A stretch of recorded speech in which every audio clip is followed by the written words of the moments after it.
Alright, so good day, everybody. This is the overview for Book 4 of Paradise Lost. I'm just going to forewarn you that this might end up being a bit lengthy. I may end up just even doing two parts. Um, we're beginning our journey through Milton's Eden here, and just like with Book 1 introducing the poem itself, Book 4 really requires a lot of explanation and background, just high-level overview, so there's a lot of different concepts and ideas I just want to throw out in this video, while also engaging with the primary text a little bit as well. So I might end up doing two parts. This is the first video, so we'll see where that ends up going. I do apologize for the length, though. I think these ideas will carry through for the next several books, really especially all the way through book 8 and even some into book 9 as well. So there's really kind of these three acts of Paradise Lost. So book 1 through 3 are the things outside of Eden. Books 4 through 9 are really Unfallen Eden, and then really I guess the end of book 9, all the way through book 12 is really um, it's the aftermath of the fall, and then especially Michael preparing Adam and Eve to live in a fallen world. Um, so we're in really the meat and potatoes of the entire poem here, in beginning with book 4. So a lot of book 1 through 3, it's super important, but it's really giving you a perspective to set up really the main portion of Paradise Lost, which we are entering into. So all that said, I apologize for the length if it's a lot. I'm gonna try to break this up into two videos if it does become a bit excessive in some way, but I hope it's really helpful. I've tried to really condense this down as much as I could and to not go into anything too much. But with that said, let's get started and waste no more time on my introduction.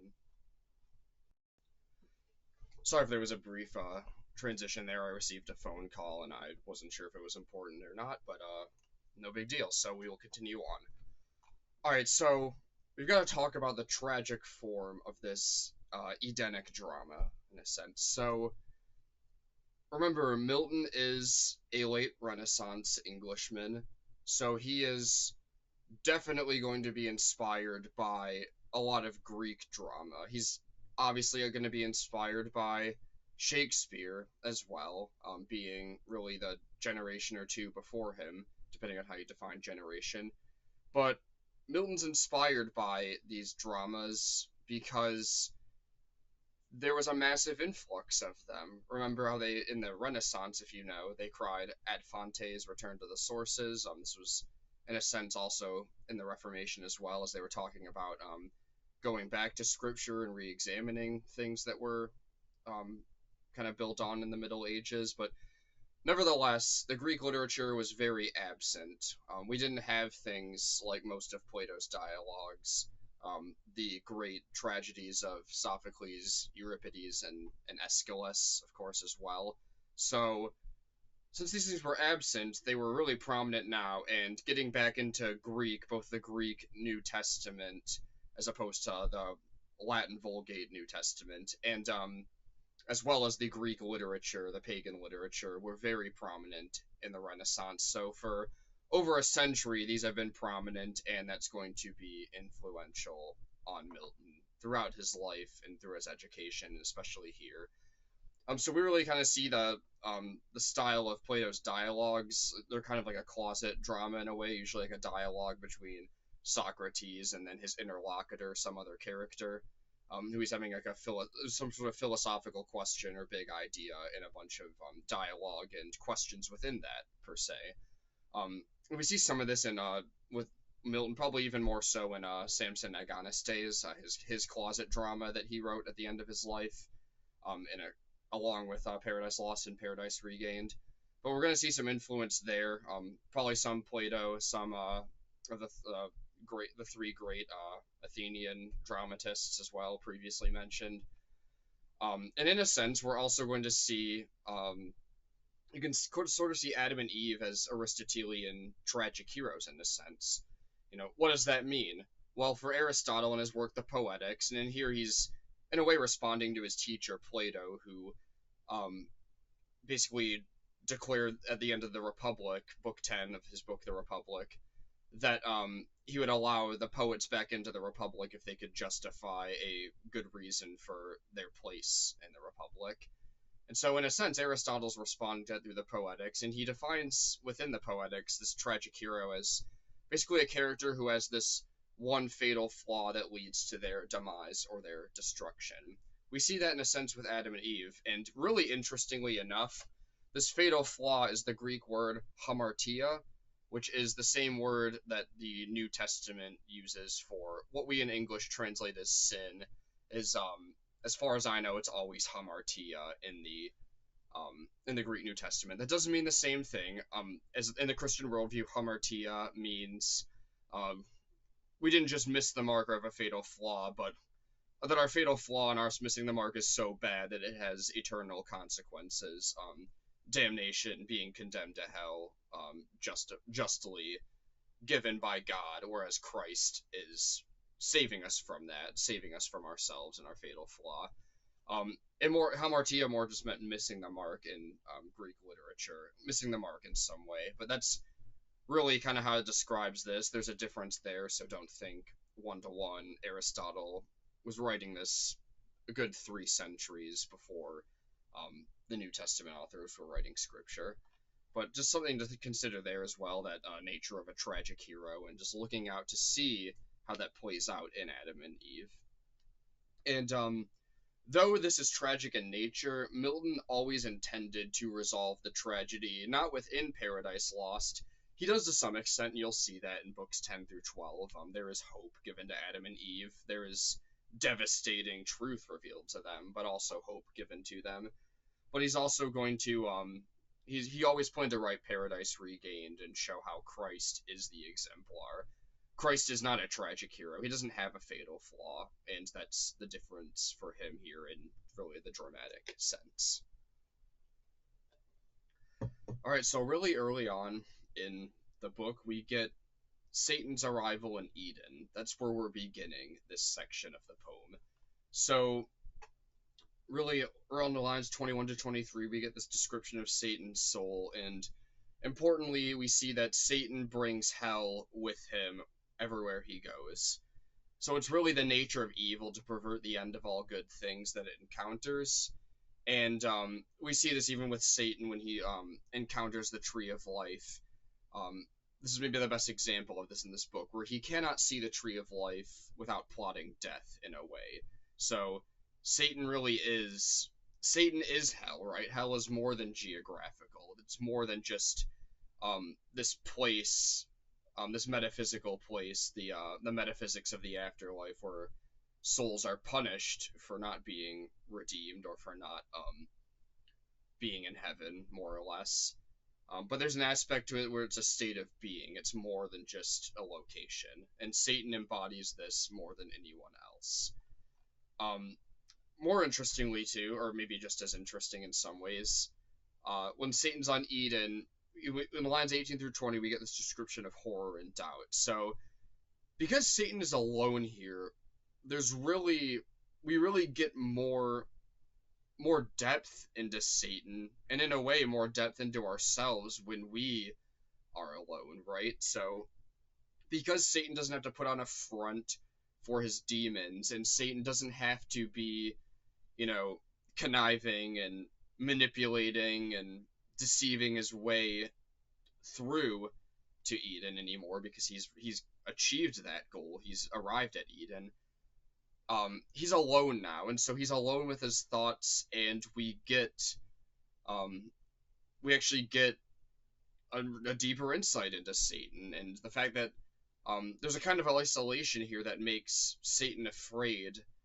He doesn't have others, he doesn't have to put on a front, and for us, that might be true in some ways, but there's also a type of isolation that makes us afraid, because we don't have others to encourage us, we don't have others to put on a mask for, or play a persona for, but really we get alone with our thoughts, and Satan here is alone with his thoughts. He's undistracted. He's no longer forced to put on a front of recklessness, as a vice in the excess of the virtue of courage, right? Which is Satan's usually reckless in a way. He's not courageous. That's an excess of the vice. He's probably deficient in some ways as well, not being virtuous in Aristotelian virtue ethics terms. But and I've explained that in the discussion for book 2, if I remember right. So we can go back to that if you want to know more, or simply just ask, of course, too. All right, so this all leads up to Satan speaking. Now, there's a very specific type of form of Satan speak, and that is soliloquy. So, most people with any sort of literary background, you might even, if you don't have much literary background, you might even think back to like a high school English class or something, or a movie or a pop culture reference, something, where we see in Act 3, Scene 1 of Hamlet, to be or not to be, that is the question. This is Hamlet's soliloquy, right? Like, he's dealing with something. But really, a soliloquy is when a character in a drama is alone and speaks their thoughts out loud, just broadly speaking. Christopher Marlowe, another uh, previous generation English writer, a previous generation to Milton. In his drama Dr. Faustus, Faustus is selling his soul to the devil in exchange for power and knowledge. It's at the climax of the poem, and there's soliloquy here. There's a soliloquy at the end of Romeo and Juliet. Perhaps that was directly influenced by Marlowe, who Shakespeare, was alive at the same time as, but wrote a lot of his dramas after Marlowe in a sense. But there's soliloquies all over there. The drama Agamemnon by Aeschylus. This was in 458 BC. So back to the Athenian dramas, who the English dramatists like Shakespeare would have loved. But in Agamemnon, the opening lines of the play are a soliloquy. It's the very beginning of the Oresteia trilogy, Aeschylus' most famous work. By the way, just for my Shakespeare lovers out there, look for connections to Shakespeare throughout this poem, especially with Hamlet. I do think we see links to that, especially right after Adam and Eve fall, and they're talking about how to deal with it. I think there's a direct link to Hamlet's most famous soliloquy there, so just look out for that. And perhaps Satan's soliloquy is similar to Hamlet's too in a less direct way. But Eve's dilemma and contemplation of her tragedy is pretty parallel to Hamlet's. I wouldn't doubt if Milton directly was inspired by that. But back to Satan, what is he thinking here? What's he doing? So, Satan calls out to God, basically just to tell him that he hates what he illuminates here because of what God did to him. This is key with Satan here. He's more honest, and he has to admit that he hates what he can no longer have.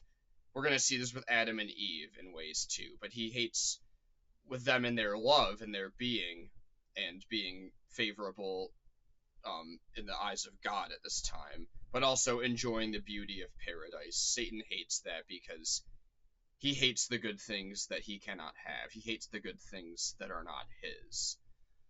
And lines 41 to 52 are key in a sense here, and they're worth remembering for understanding Milton's Satan. So we see the sense that he says that God deserves no return from me. All his good proved ill in me and wrought but malice. And he also says that self-justification, he also has a sense of self-justification and forgetfulness here as well. None of that was a quote, by the way. I got a little bit of poetic flair there in my speech, but it's all kind of paraphrased and just picking out kind of themes in his speech here.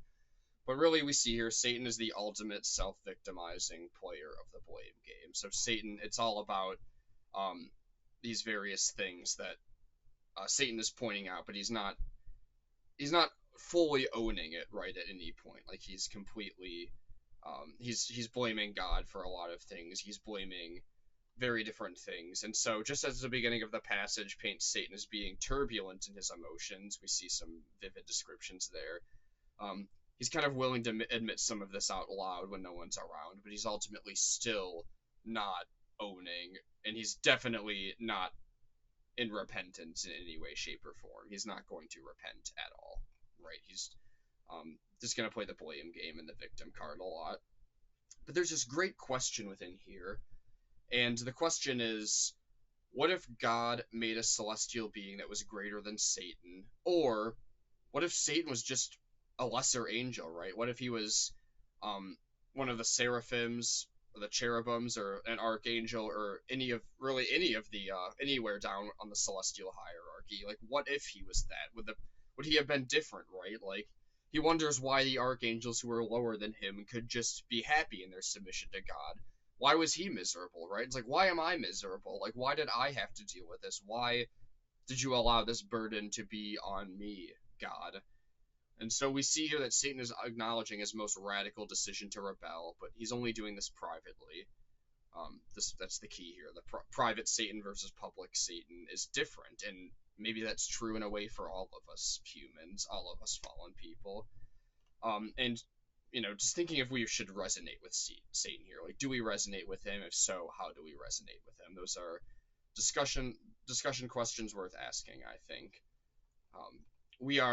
I believe that when we sin, we are choosing disobedience to God, and that Milton knows that, and that's part of why he's doing this. But back to the other question. So, is there an advantage to being a lesser angel? Sometimes I think this is maybe true in a way where when we look at the classical tradition, I think this is portrayed where like a good Greek household or a good Roman household. Let's take like the Roman household in a sense, where the servant lives in the villa with the like the domus, the master, and if you're a slave family and you have good slave quarters and good work, sometimes it's good to just be a slave if you have a really good master, or it's good to live in a kingdom when you have a great monarch, right? Like think of like Tolkien with Aragorn, or when he rightfully takes back his spot on the throne of Gondor, right? Or Theoden, as the king of Rohan, as we see in, like the Two Towers and Return of the King, where Theoden is, he's a good king in a lot of ways. Especially we see that as he breaks out of the corruption from Saruman, and then Saruman's the tyrant. Like you don't want to be under him, right? Like you don't want to be under Grima Wormtongue's influence.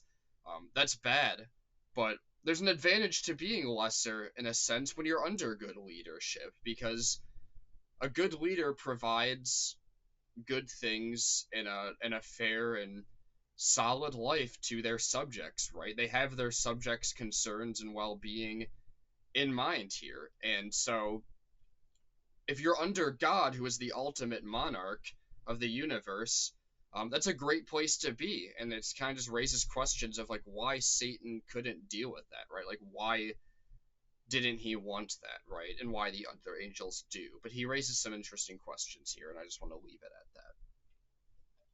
So just completely moving on from Satan's opening lines, we end up getting a description of Eden here. Now, I want to introduce a concept here, and this concept does not have a one-to-one. I'm going to tell you straight off the bat. I don't think it has a one-to-one with this poetic description of Eden as a place, kind of like the geography and the nature of Eden. But the description, or the term I want to throw out there is the term ekphrasis or ekphrasis, depending on how you pronounce it. And according to the Oxford Dictionary of Literary Terms, an ekphrasis is a verbal description of or meditation upon a non-verbal work of art, real or imagined, usually a painting or a sculpture. So maybe this possibly could be an ekphrasis in a sense. But this term just means, so ek is a prepositional prefix in Greek, so you slap ek, it's epsilon, kappa, or just in English, ek, in front of a word, and it just means out of. And then phrasis just means like to explain or speak in its verbal form or its noun form. It's just an explanation or speaking, a portion of speaking or a portion of speech. So this can occur in prose or poetic form, so it's not just a poetry thing. If somebody just writes a description of a piece of art, that's essentially an ekphrasis too. If it's just just sentences with clauses and proper grammar, not a piece of poetry. But there's some examples of this we see in poetic literature. Achilles' shield is probably the best example in an epic poem, where we get descriptions of the artwork on Achilles' shield and what that means in Book 18 of the Iliad. And W.H. Auden, a really excellent poet, a student of J.R.R. Tolkien himself, in 1952 wrote a poem called "The Shield of Achilles," which is worth reading if you want to check that out, especially as if you ever read the Iliad or if you're familiar with the Iliad already. But there's a couple of poetic examples. Ode on a Grecian Urn by John Keats. He's just describing a Grecian urn. We'll talk about this in class on Wednesday because I kind of want to play around with this idea and just introduce other poetry, of course, as well.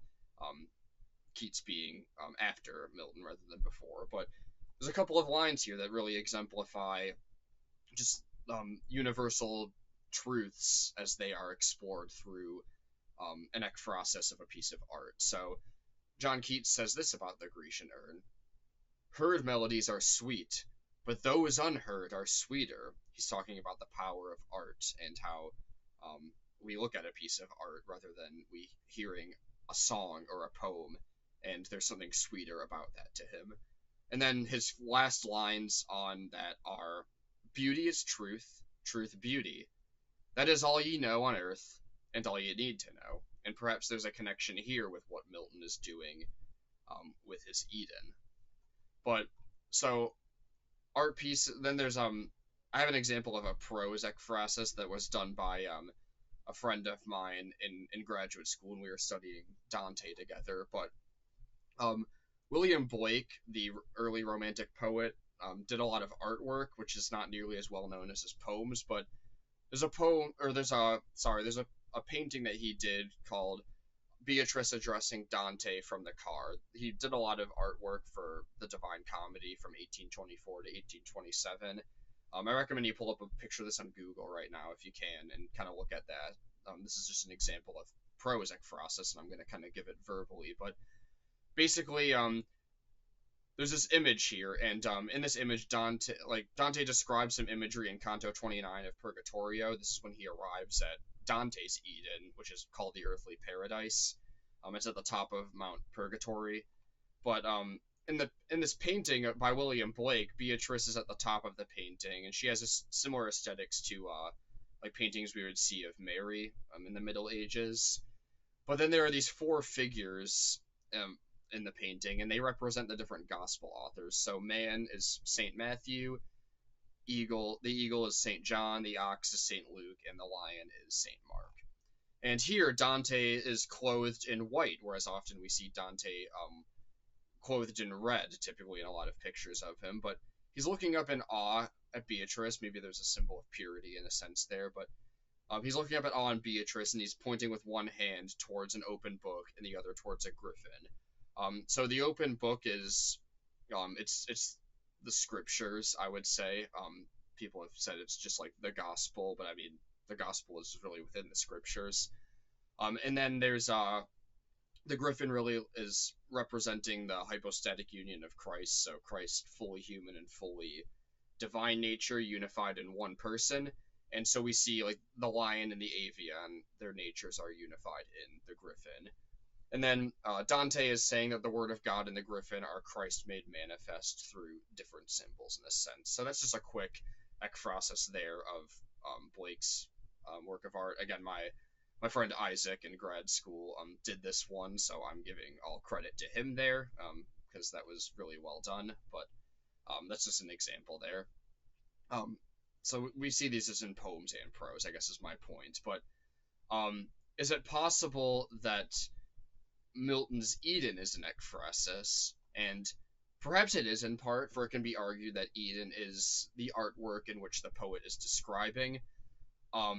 Typically an ekphrasis, though, as like that dictionary definition gave us, it's usually about an actual piece of art that exists in the primary world. So again, like Keats's Grecian urn, Auden's poem Musée des Beaux Arts, or Landscape with the Fall of Icarus by there's an ekphrasis on the Dutch Renaissance. There's an ekphrasis on the painting Landscape with the Fall of Icarus by Pieter Bruegel the Elder.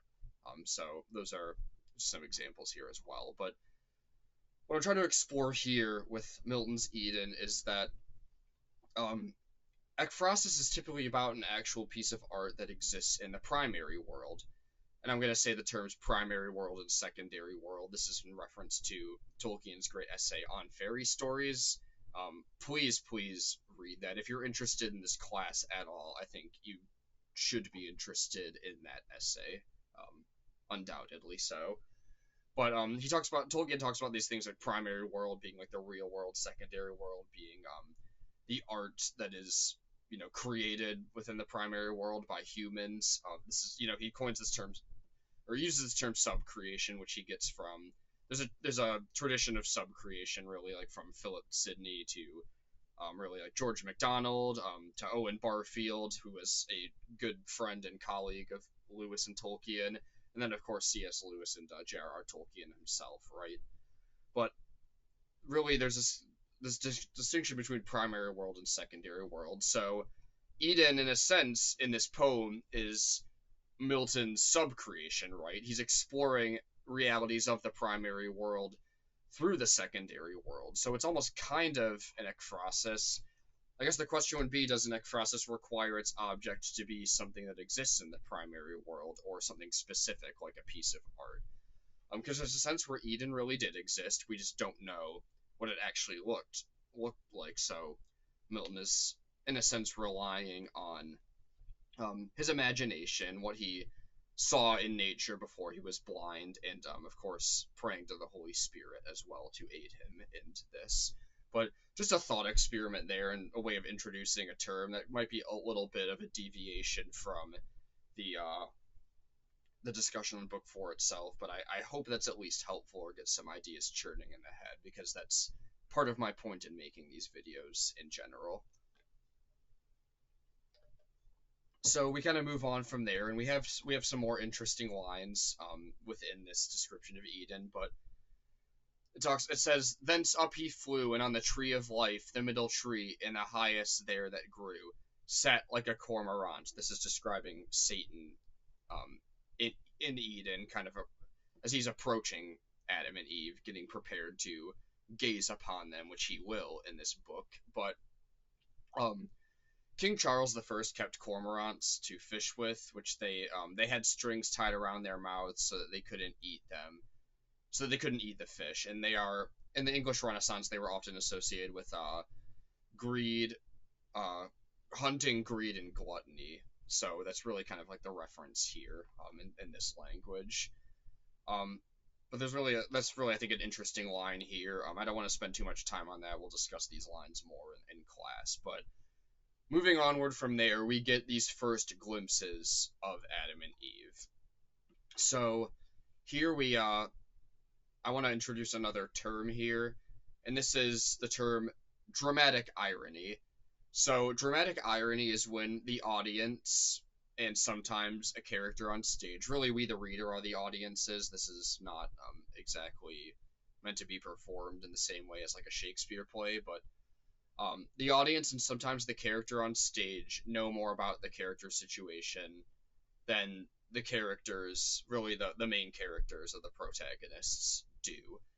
And this usually foreshadows some kind of outcome that will be different than what the actual characters expect. So Adam and Eve here, they don't expect to fall. They're probably completely ignorant of like even the idea of falling or disobeying God in general. But this is certainly playing out here where we, the reader, just considering people who aren't even Christians could read Paradise Lost and know it's like, oh yeah, it's Adam and Eve, like they're going to fall, like that's like that Christian idea in Genesis. Like this is just a part of, I as a Christian believe obviously that the Bible is more than just an important part of our literary canon. It's divinely inspired. It's God breathed revelation to us, but it's certainly more, but it is certainly not less than an important, one of the most foundational, if not the most foundational piece of our literary, Western literary canon. And Milton knows that, for sure. He definitely knows that. That's kind of all throughout the poem, right? But, so somebody would know that just by reading this. That shows kind of like the dramatic irony there, where anybody that picks up Paradise Lost in general would just know that this is happening. But Satan also, he knows things that Adam and Eve do not, right? So he has knowledge of what it's like to fall, and he has this deceptive intent that he's trying to impose upon God's plans in a way, and Adam and Eve are really the targets here. They're who he's hunting, right? They're who he's coming after. So there's a sense of dramatic irony that's going to be playing out throughout these books in Paradise Lost. But just remember here, as we're reading these parts of Paradise Lost, Milton wants us to read these lines from Satan's perspective, because that's the perspective he's giving in the poem. We can ponder other perspectives, but this is coming from Satan's perspective, and I think part of the reason why Milton's doing this is to deal with the literary challenges of depicting an unfallen world, right? So this is a pre-Lapsarian world, pre-fall, and a fallen human being cannot properly imagine an unfallen world. And Milton himself, recognizing that he is a fallen being and that all his readers also are fallen humans as well, it's difficult, maybe even really honestly impossible to imagine an unfallen world, right? We see this in Dante in the Paradiso, where he doesn't try to pretend like he's fully comprehending Paradiso. And in fact, the closer he gets to God, the more incomprehensible things become for Dante. And that's right. Like, that's how it's supposed to be. That's a correct poetic device, is finding a way to deal with the limitations of just human reason and imagination. And so it's more realistic for us to see Eden through Satan's eyes than it is to see him through our own, and that's what he's getting at here. And before we get into Adam and Eve, I want to really talk about what Lewis says about Adam and Eve in his preface to Paradise Lost. So Lewis was discontent with Adam and Eve in some ways. He found Adam to be lavishly sententious. That's a direct quote. But then another direct quote coming here, Lewis says that he had to come to the poem associating innocence with childishness. So Lewis didn't necessarily continue to have an issue with Adam, but he did at first. But then he came to understand Adam and Eve better. Remember, Lewis was a literary scholar. He read all of these works, but he wrote Preface to Paradise Lost in 1942, but his friend Charles Williams came to Oxford in 1939 and really helped shape his perspective on Paradise Lost. And so he changed his mind in some ways, and that's good, reminding us that at times we should be challenged by our friends and colleagues, and should see our minds changed from time to time as well on some things. I think that's a good lesson for us. But Lewis notes that he had an evolutionary background which led him to think of early men, and therefore a fortiori men, the first men, as savages here. So the beauty he expected in Adam and Eve was that of the primitive and the unsophisticated naif. Some of that's paraphrased, some of that's a direct quote. I'm sorry if that got a little murky there, but he's basically saying that this is a direct quote here. The whole point about Adam and Eve is that as they would never, but for sin, have been old, so they were never young, never immature, or underdeveloped. They were created, full-grown, and perfect. Athanasius, from his On the Incarnation, says about this that, quote, he was endowed with a vision of God so far-reaching that he could contemplate the eternity of the divine essence and the cosmic operations of his word. So there's a sense where we have to understand Adam properly within the Christian tradition, which Milton deviates from in some ways, but is a part of really in this sense here, where Adam's not supposed to be, he has the sense of innocence and childlikeness, but he represents the contemplative life in a way, and we're going to see that with his discussions with Raphael, especially as well. But so Adam. Sorry, I gotta collect my bearings here.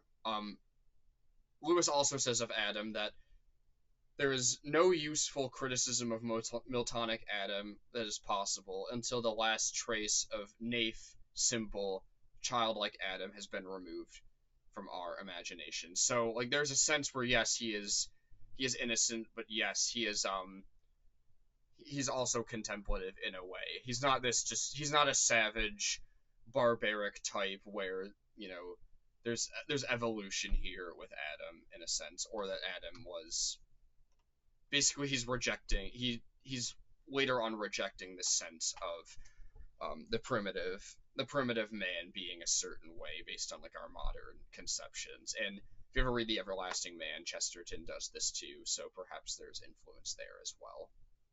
But I wonder if just in general with Lewis understanding Adam or even like marriage here, if there's any influence there from the fact that just consider that like Lewis wasn't married till David Mann until 1956, technically 1957 as recognized by as recognized formally, but always remember that like Lewis commenting on marriage, just wondering if there's anything there where he has limitations because he was a bachelor when he wrote a preface to Paradise Lost. He wouldn't be married for another 14 years.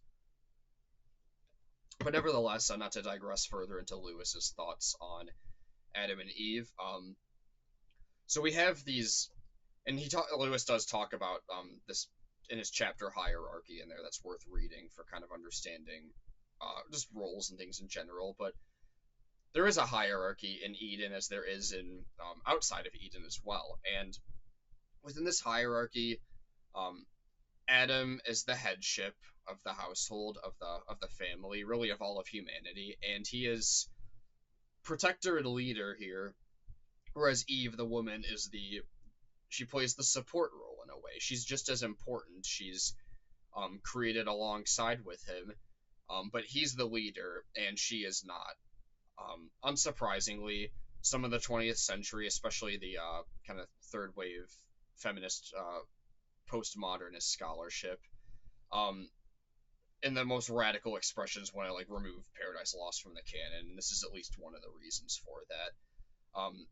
But overall, there's a distinction here between genders that would be recognized throughout the literary tradition and in Milton's time as well. But this distinction between the genders, it's based on hierarchy. It's not a temporal priority. It's not, Milton doesn't see this just as something that exists because Adam was created first. It's not just based on DNA or genitalia either, right? That people have certain bodily organs that, you know, the other gender doesn't have, or is made up of, you know, men containing like a Y chromosome and women not containing a Y chromosome, right? Like these are, it's so much more than the material, right? And this is back to, you know, this form of poetry and these expressions being a rejection of our what we see in today as our materialistic age. But it's hierarchical, right? It comes from God, you know, the monarch, the transcendent monarch of all of existence and creation, right? Like this, the difference between the sexes is based on this hierarchy. It's not merely temporal or based on their biological makeup or their anatomical makeup. So it's beyond that. It's greater than that. And so they're equally made, but Adam's on the top of the hierarchy. And there's in a sense where we see this in some theology, especially in Eastern theology, where the Father is the monarch of the Trinity, though he's still consubstantial and co-eternal with the Son and the Spirit. And sometimes that's an argument in the Eastern Church for not having the Filioque clause in the Nicene Creed, which it isn't in the Eastern Church, as it is in the Western Church. Not going to comment on that any further. But Eve has the free will to, certainly at least Milton's Eve, has the free will to submit or to not submit to Adam. But we see the way she interacts with him is she's almost flirtatious in a amorous sense, where she has the intention of being beautiful, but not deceptive or manipulative. There's a sense where we see the way Eve interacts with Adam is she has her own personality in a sense, but she's still like flirtatious and playful in a way. At least like that's kind of how I read some of the dialogue lines. But it's not for the motive of personal gain or to get something from Adam. It's properly ordered. You know, it's Ordo Amoris, the order of loves. Their Ordo Amoris is properly ordered in Unfallen Eden, as we expect that it should be. But really just some distinctions between the two. So Adam really represents reason, masculinity, leadership, playing the role of the protector and the provider. He's the leader of, doing the work and all these things. And etc. Really, all these masculine virtues are kind of exemplified in Adam. We see kind of dimensions of this in Lewis's Out of the Silent Planet, where unfallen masculinity is really a motif there on Malacandra. But in a way, he also represents the contemplative life, as I mentioned earlier. Just keep that in mind as he's talking to Raphael in books 5 through 8. But Eve represents really beauty and proper submission. Again, I say proper submission just very distinctly, not in a chauvinistic sense. That's not how these things were understood, right? So it's like, don't read, never read like women's submission in these texts like as like a, in its most extreme forms today, like an Andrew Tate kind of view of masculinity and femininity. That's not at all like this. Andrew Tate is wrong. Third wave feminists are wrong. Understand these things traditionally and properly, which if you're a Christian in the bounds of orthodoxy in any way, I don't think that'll be very hard for you to understand. But in case anybody who doesn't have that background is reading this, this is just a traditional, somewhat complementarian way of looking at it, where they're both valuable, they're both important, and they're both playing their properly God-given ordained roles in society. But there's also this sense where Eve is kind of portrayed as being more attractive by nature. She almost has to be instructed that Adam is attractive. I find that really interesting, and I don't think, I don't know if that implies that Adam is physically unattractive.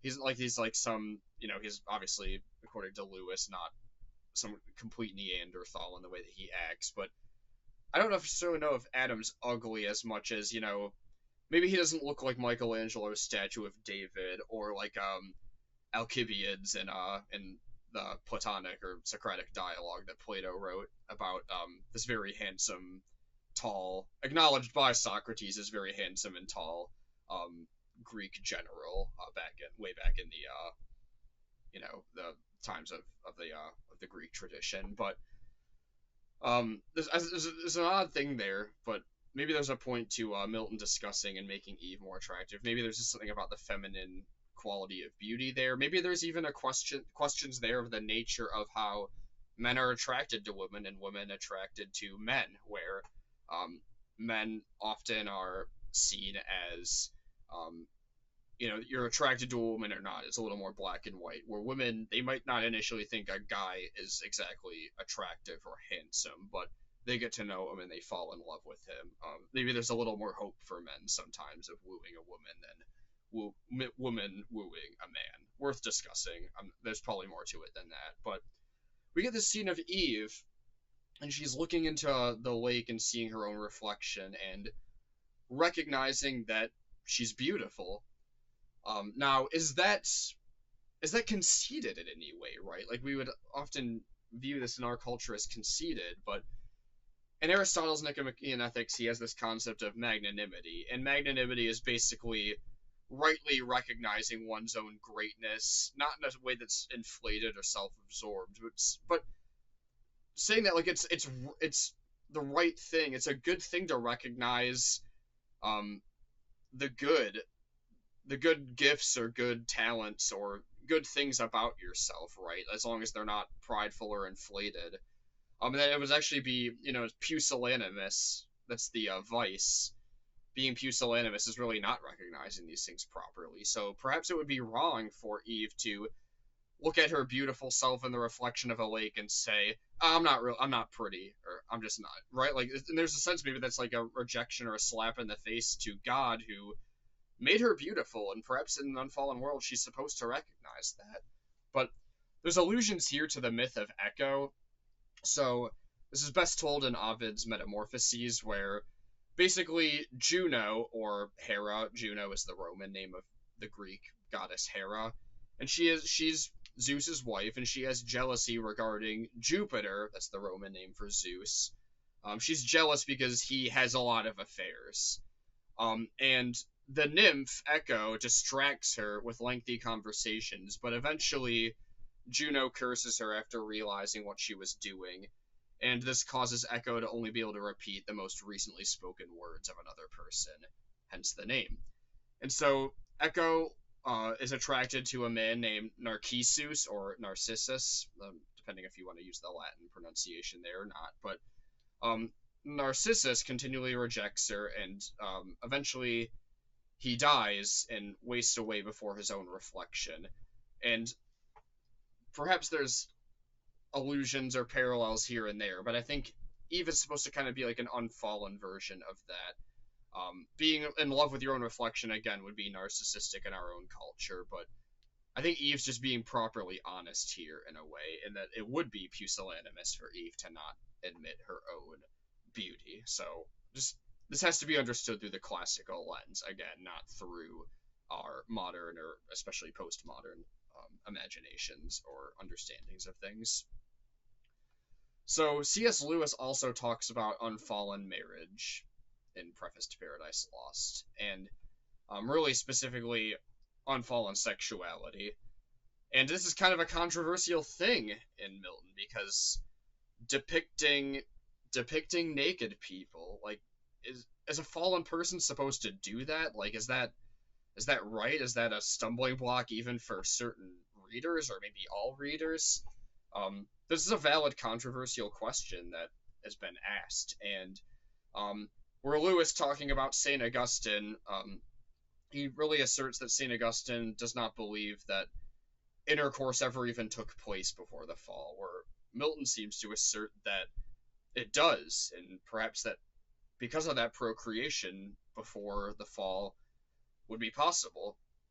So St. Augustine says this in The City of God: "We are speaking of something which is now a matter of shame, and therefore, though we conjecture as best with what would have been what it would have been like, sorry, butchering this a little bit, before it became shameful, it is very necessary that our discourse be rather reined in by modesty than asserted by eloquence. I speak of a thing which they too, who alone could have experienced it, never did experience. How then, when mention is made of it now, can it be presented to human fantasy, except in the likeness of the turbid lust we have tried and could not, of the tranquil volition we conjecture?" So really, Augustine he's putting out a warning for Milton here, and saying that it's dangerous to attempt a poetical representation of something which is unimaginable, raising the wrong type of images in which it would be impossible, in a sense, to do so without sinning. So he's really kind of making a valid argument here that Milton shouldn't be doing this, and this is definitely rightfully a controversial point here in Paradise Lost. Later on that chapter, C.S. Lewis says, in quote, "I cannot make up my mind whether he was wise." Maybe we can relate to C.S. Lewis a little bit in a sense here, but it's a challenging question, right? Like, is there any benefit that can come from this? And there's really should he have not touched on this subject matter at all? But there's a sense here where also could procreation have happened before the fall? And if it could have, then what does that say? Does it say that maybe the fall was just, or the pre-lapsarian world was just really short because maybe Adam and Eve had sex, but she didn't get pregnant? And in an unfallen world, how long could you be having intercourse without the woman getting pregnant, right? These are weird but interesting questions that are, certainly just, we don't know in Scripture. The only thing we do know in Scripture is that Cain was born after the fall.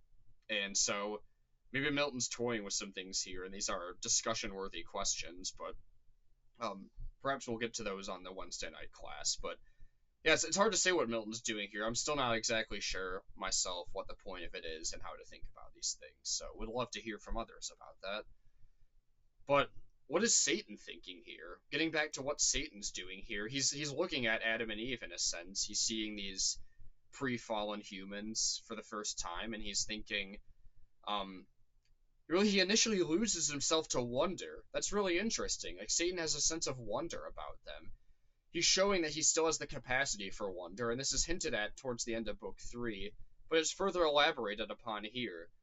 But Satan apparently cannot be captivated even by the wonder of God's prelapsarian creation for long, because he snaps out of it and then begins to speak again.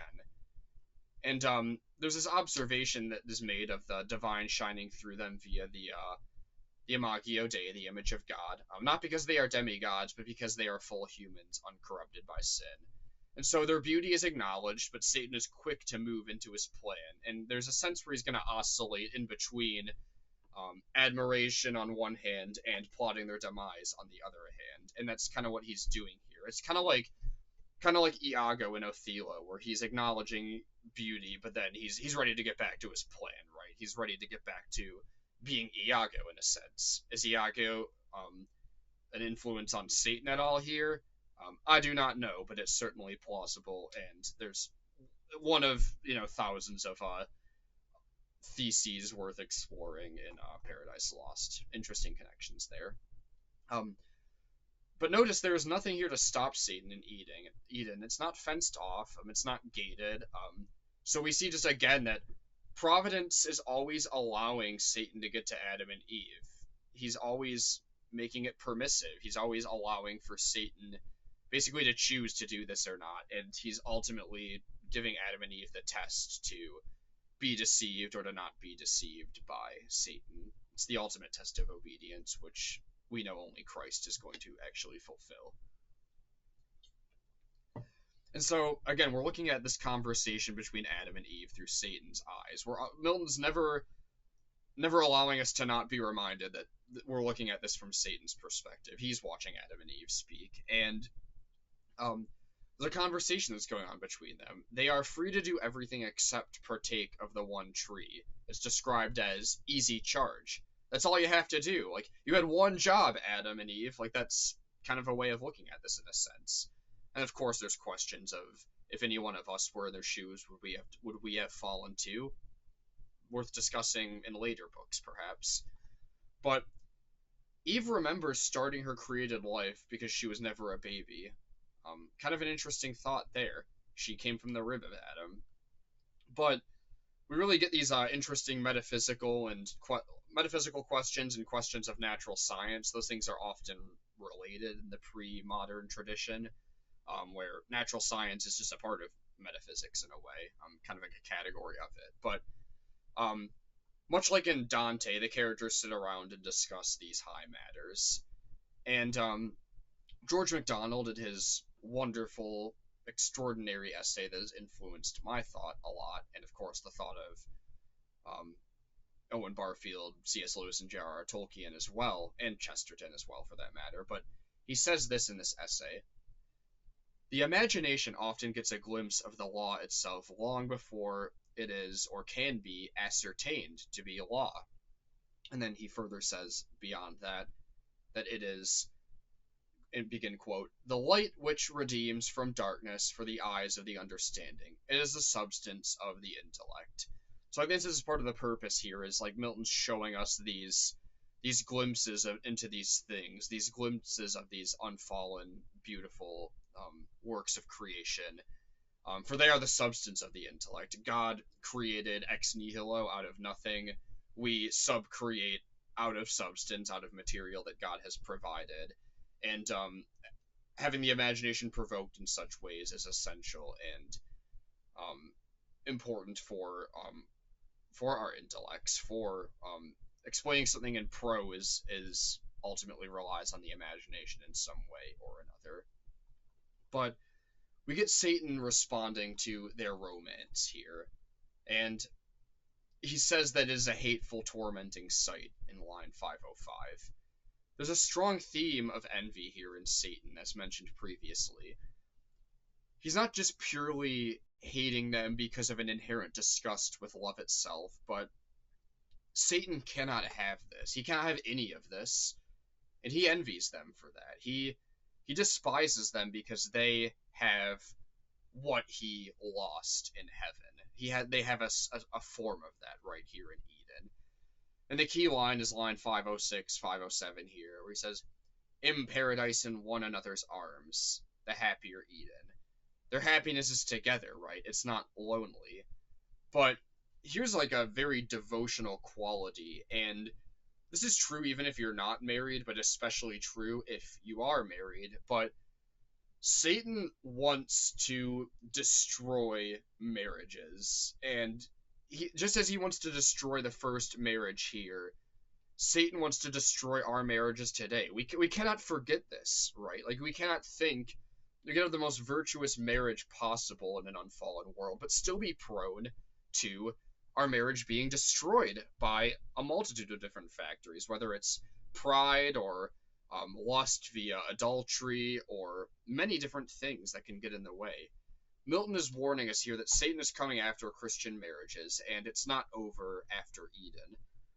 Um, for an example, I am married. I've been married for 5 years, and Satan would love nothing more than to distract me from my marriage with overworking or by hedonistic pleasures of this world, by being either overly passive or overly authoritarian in leadership of my family, by committing adultery, whether that be through the lens of pornography and internet imagery or with actually committing adultery um, with a woman that I am not married to. All these things, one of them alone or all in a combination, being able to destroy the very fibers of my marriage or anyone else's. Satan wants that for us. That's Satan's will and goal, is for our marriages to be destroyed. And this is just kind of echoes the words of St. Peter in 1 Peter 5:8, quoting the KJV because it's Paradise Lost, and I have to quote the KJV when talking about it. But 1 Peter 5:8 says, "Be sober, be vigilant, because your adversary, the devil, as a roaring lion, walketh about, seeking whom he may devour." Here's a warning to us. Here's one of the devotional qualities of Paradise Lost. Satan's after us too. Don't ever forget it. So moving on a little bit, Satan quickly realizes, and this is in lines 5:13 through 16, but he quickly realizes what they are lacking, and the more you read Paradise Lost, the more you understand how the fallen eye sees and how the fallen mind thinks, how the fallen will acts. Such as the educated imagination, in a sense, where we will be taught to, in quoting George MacDonald's essay again, we will be taught to discern not merely between the good and the evil, but between the good and the not so good. So we're getting like a variety of different perspectives when we read literature, and we understand more about what is good and what is not good. And in Paradise Lost, we're seeing how a fallen mind thinks, and that teaches us what is not so good. And in contrast, we see in Paradise Regained what is good. And so there's another line here is 5:22 through 27. He talks about exciting their minds with more desire to know and rejecting envious commands. So that's part of Satan's goal here in a way.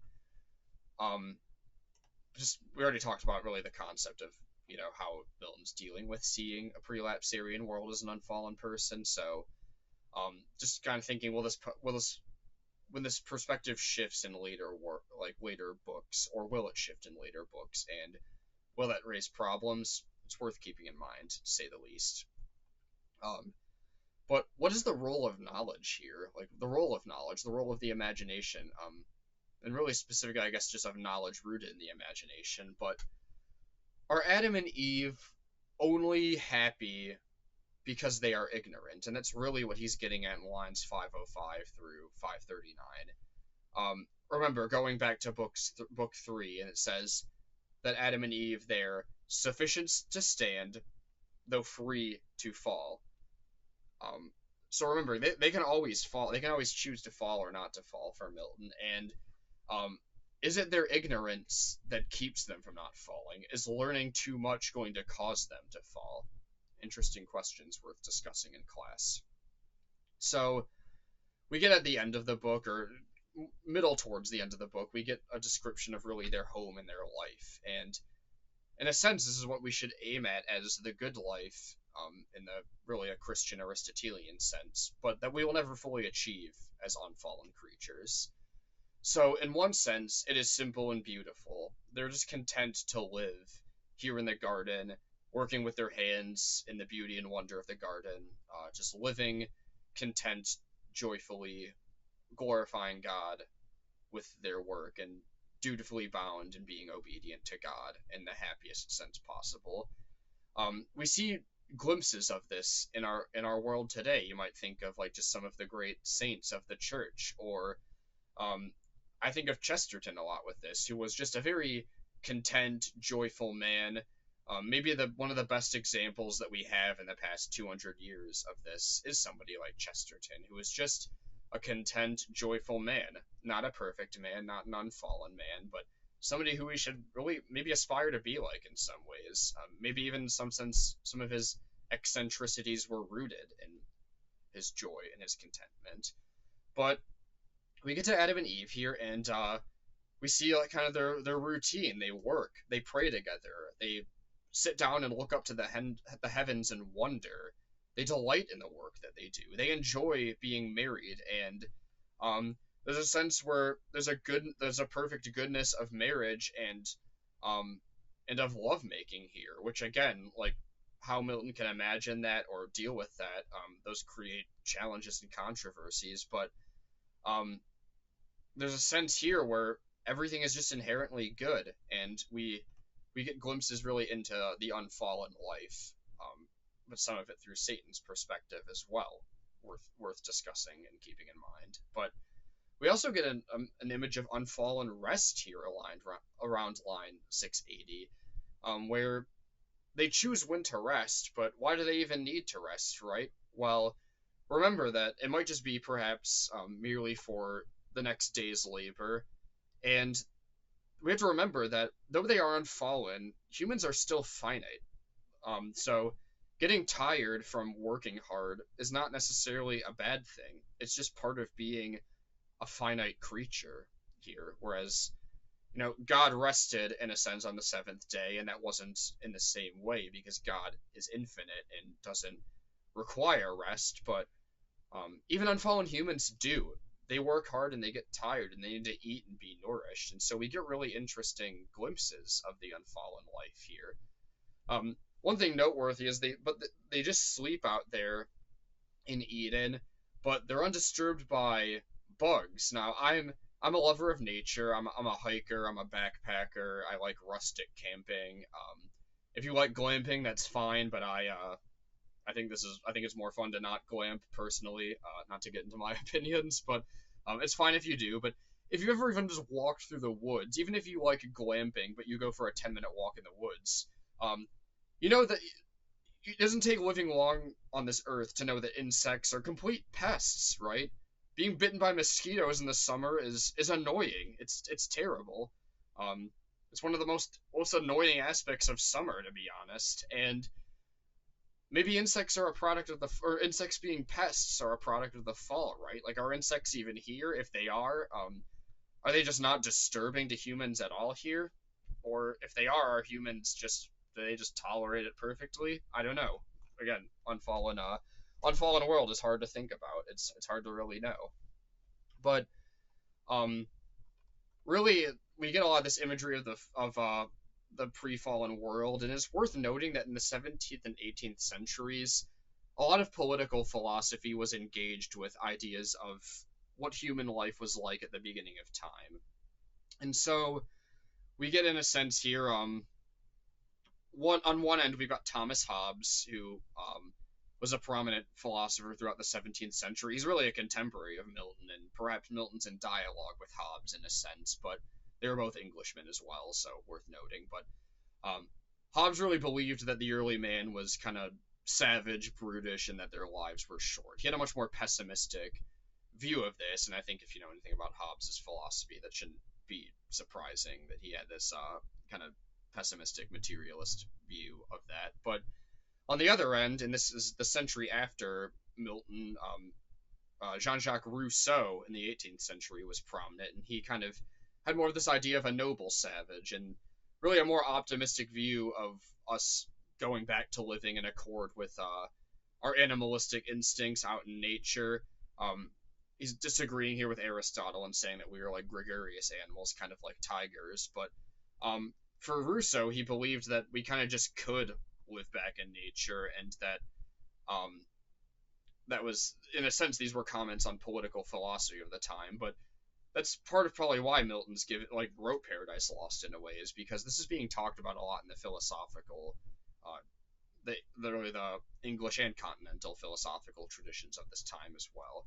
And Milton's definitely going to be pushing back against a thinker like Hobbes, and Paradise Lost is probably in a sense going to be in dialogue with Rousseau's thought after Milton's going to die, and the Romantics too will do this in some degree, but there's definitely links here that are worth exploring, and just know that that's in the backdrop of all of this.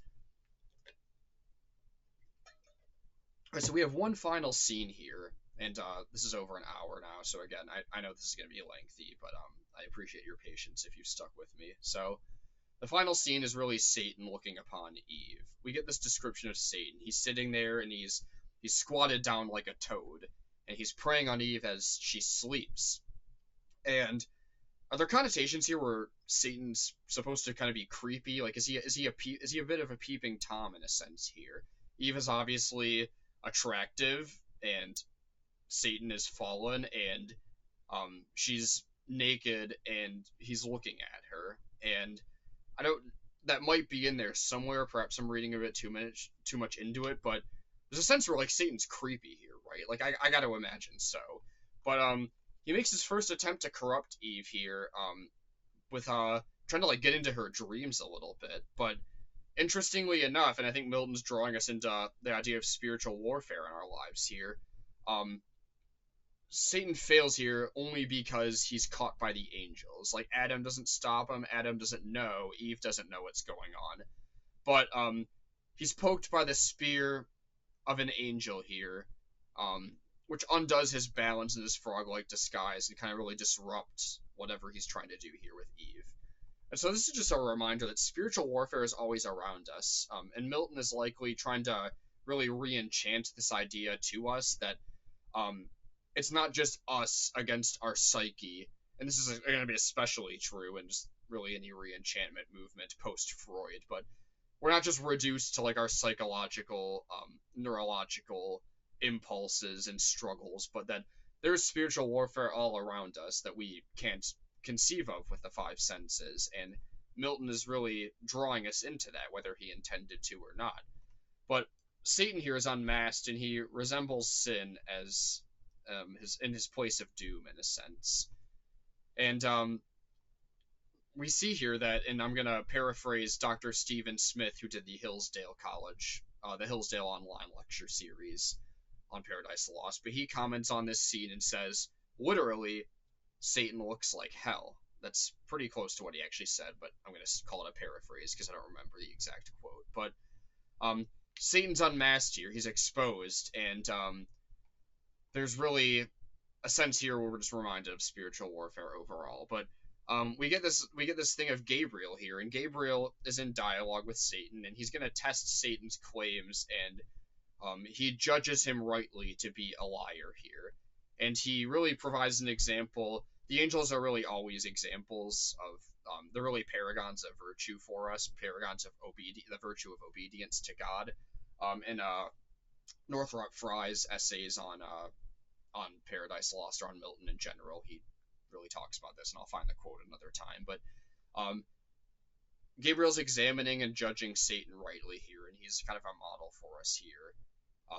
Which it does raise the question of why Gabriel did this and Uriel did not do this, and maybe this is just bound up in their difference of roles as angels. But and Gabriel might just have more experience in this in some way. But again, I hate to go back to Uriel and pick on him too much, but that's still a puzzling. That at the end of book 3 is a little bit puzzling to me for that reason. But here Satan is challenged, and then he knows he must resort to battle, but he also knows that he cannot win. And this ending leaves us with Satan fleeing, but whispering the dream into Eve's mind has some lasting effect, which we're going to see more of in books 5 through 9. But we see here Satan fleeing away, and Satan is going to exit the drama, in a sense, for a little while here, and the drama is going to shift in with Adam and Eve and Raphael in books 5 through 8. And that's where I'm going to leave us off for today. I didn't end up making 2 parts, as you can see, but this is about an hour and 10 minutes, so sorry if it's too lengthy, but I really, really hope this is a blessing to you and your understanding of Book 4, and I really, truly do look forward to discussing this all in more depth on Wednesday. God bless.